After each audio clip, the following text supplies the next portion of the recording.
लोकसभा के स्पीकर का चुनाव तो हो गया।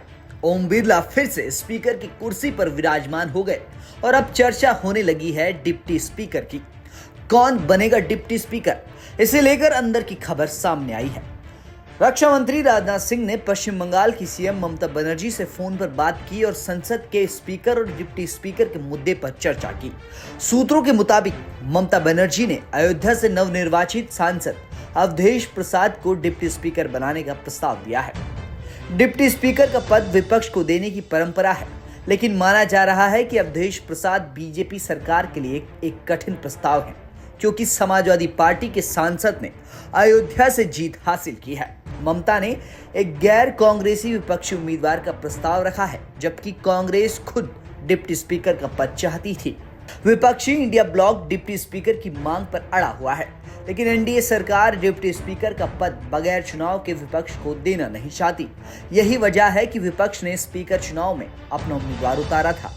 जहां तक चुनाव की बात है, हमने जब परंपरा तोड़ी गई लोकतंत्र की, तो हमने परंपरा के निर्वाह करते हुए लोकतांत्रिक ढंग से अपना विरोध दर्ज कर दिया कि डिप्टी स्पीकर अपोजिशन का राइट आपने नहीं दिया। अगर नहीं दिया तो हम निश्चित रूप से इसका पालन करेंगे और हमने अपना विरोध दर्ज कर दिया। फैजाबाद यानी अयोध्या सीट जीतने वाले सांसद अवधेश प्रसाद की बात करें तो इस बार काफी चर्चा में है, क्योंकि राम मंदिर बनने के बाद ऐसा माना जा रहा था कि यूपी में बीजेपी धमाल मचाएगी, लेकिन ऐसा हुआ नहीं। बीजेपी की अयोध्या सीट भी चली गई। इससे पहले अवधेश वहीं अयोध्या की ही मिल्कीपुर विधानसभा से सपा के विधायक थे। मुलायम सिंह से इनका पुराना रिश्ता रहा है और उनके करीबियों में इनका नाम लिया जाता है। जनता पार्टी से राजनीतिक करियर की शुरुआत की थी और 1977 में पहली बार विधानसभा चुनाव जीतकर विधानसभा पहुंचे। उसके बाद लगातार चुनाव जीतते रहे।